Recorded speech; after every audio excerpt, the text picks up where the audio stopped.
Hello Oz fans, welcome back to the Hoopsa YouTube channel. Who's enjoying the international break? Not me. Thankfully there has been a couple of Rangers goings on this week to tide us over.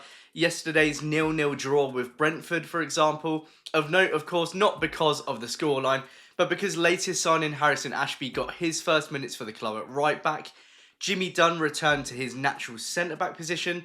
Jack Colback filled in at left-back for 60 minutes. And Alfie Lloyd got an hour up top for the first time this season in his more natural striker role. More interesting than a 0-0 behind closed door friendly though was BBC Radio London posting an interview with none other than QPR CEO Christian Nourry on Wednesday evening. Significant because this is his very first broadcast interview since being appointed back in January, and I'm pretty sure his first to the media full stop. The few times we've heard from Nourry so far, I've been impressed by how astute he is and what a clear vision he has for Queen's Park Rangers. And this latest conversation with BBC Radio London is no different. In fact, it's probably the clearest indicator yet of where he plans to take this club in the long run. So in this video, I wanted to chat through 5 key things I picked up on from this interview and give my own thoughts. If you haven't heard the BBC interview itself yet, I'll pop it in the description below. And if you enjoyed this video to complement it, then make sure you hit like and subscribe as well. Number 1, QPR want to be a selling club. Now, it's probably worth noting nice and early that Christian didn't say this exact phrase directly, but there's a few things he did say that imply this if it wasn't already obvious enough from our transfer activity this summer. When asked about how challenging it was to rebuild the squad this summer while managing FFP constraints, Nourry explained that there are essentially 4 different ways the club looked to rebalance the squad. 1, trying to bring in players that are more suitable to the style of play that we have identified we want to play. 2, decreasing the average age of our starting 11. 3, ensuring we have sufficient depth in all positions. And 4, every new signing should be within the top 50% of the squad in terms of fitness once they've settled in. And it's the second of these 4 pillars, decreasing the average age of our starting 11, where he infers that QPR are going to become a selling club in the future. He mentions here that Rangers had the second oldest average starting 11 in the league last season. And while we obviously got the job done in the end in terms of staying up, having an aged team is only ever good for the short term. Because if you have an old team, you're never going to sell anyone on for profit. And if you don't sell anyone on for profit, the club can't progress, especially in the Championship. Nourry explains that decreasing the average age of our starting 11 was a key priority this summer, saying, "The reality is this football club has net losses of £25 million every year and needs to be able to bring in and play players who ultimately are either going to grow with the football club or eventually move on somewhere else, hopefully for a profit." And this summer the club have recruited exactly to that tune. Our 9 signings have an average age of 21, with Paul Nardi being the only player above the age of 25, which is still even pretty young for a goalkeeper. This is the youngest average age of a QPR transfer window for as far back as I could find. Nourry's clearly recognised that the only way this club can become sustainable or progress upwards in the future is by signing promising young talents and selling them on for profit later down the line. It's a model that we accidentally dabbled in with Eze, but we haven't recruited well enough since to repeat it. Another phrase I found interesting later in the interview, which I think links to this, is when he said, "I don't want anyone to think by coming to QPR they've made it." Essentially because QPR is, in his view, not yet a club functioning the best it can, and it would suggest a lack of hunger from a player to view us like that. What he's basically saying is that in order to produce these sellable assets, we need players that are hungry to develop and aspire to progress higher than QPR. Number 2, QPR had the best squad availability in England last season, / we might miss Ben Williams. Now going back to Nourry's 4 principles for the window, the third was about ensuring we have sufficient depth in the playing squad, and on that topic he produced a pretty fascinating stat. QPR had the best squad availability record in the top 4 divisions in English football last season. That's pretty remarkable, and it shouldn't go unnoticed how crucial the fitness of this squad was in keeping us up last season. If we'd lost someone like Chair during that final run-in, as we have at the beginning of this season, we'd have almost certainly gone down. Now, a lot of people have, of course, rightly recognised head of performance Ben Williams' role in this. He arrived in the summer of 2023, and apart from Dunn, Fox, and a stint out for Cook,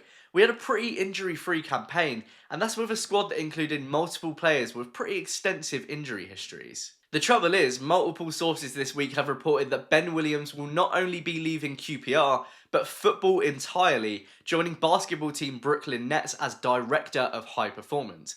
That's a pretty cool job switch if you ask me. It's obviously a shame for QPR, but you'd like to think the club itself has learned from his ways and will be adopting similar structures and practices this season. And I guess it goes back to Nourry's view on not wanting anyone to come to QPR and think they've made it.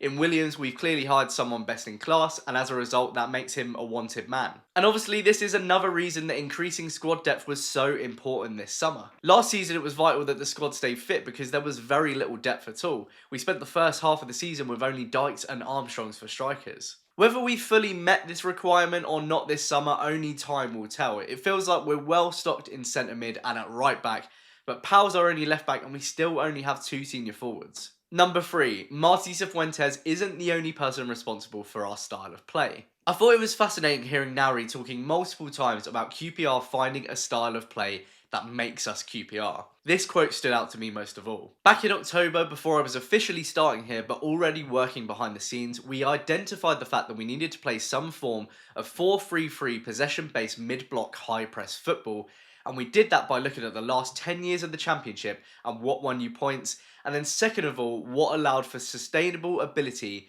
to bring in 16 to 24-year-old players that could play well and ultimately be the best players that they could be. He also talks about this earlier in the interview when he says that identifying the style we wanted to play was the reason they went on to hire Martí and Xavi, which is so interesting and such a departure from how things have been done at this club basically ever. Rather than looking for managers who have previously played or managed QPR, this time we went out to market with a clear vision of the style of play we would want a manager to implement, and Martí fit the bill. This part of the interview was honestly music to my ears, especially when you compare it to the complete lack of join-up between Ferdinand, Ramsey and Warbson, with virtually every age group at QPR playing a different system at the time. It's something that was mentioned when new head of methodology John D'Souza was appointed back in July as well, with his role to oversee the implementation of the game's club model and coaching methodology across all phases of the academy, men's and women's teams. The interviewer likened this overall approach to the likes of Brentford and Swansea, and I can certainly see shades of Brighton to it as well. Number 4, we are a football club under construction. This was another nice phrase from Nourry, and I think it's something we're going to have to bear in mind this season especially.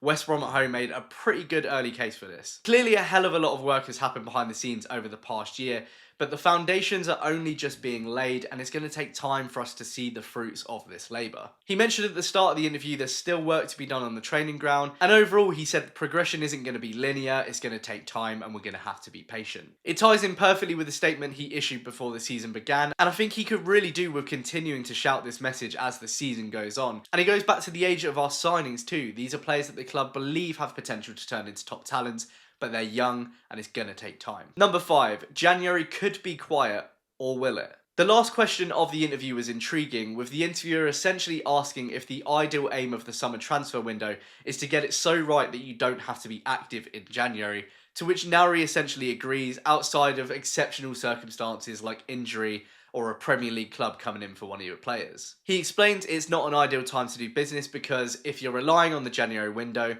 you're hoping the player you're interested in's club will find a replacement or is willing to let them go.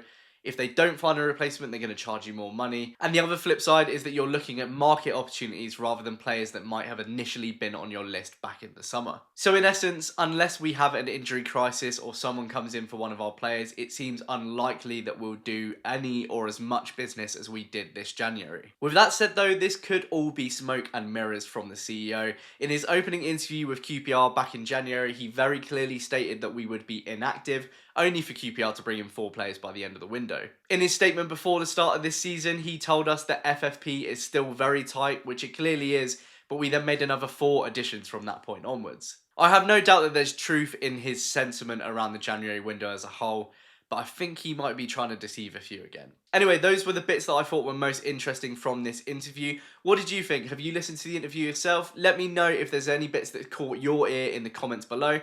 And if you've enjoyed this video, don't forget to hit like and subscribe as well. Thank you so much for watching, and I'll catch you in the next video. Cheers!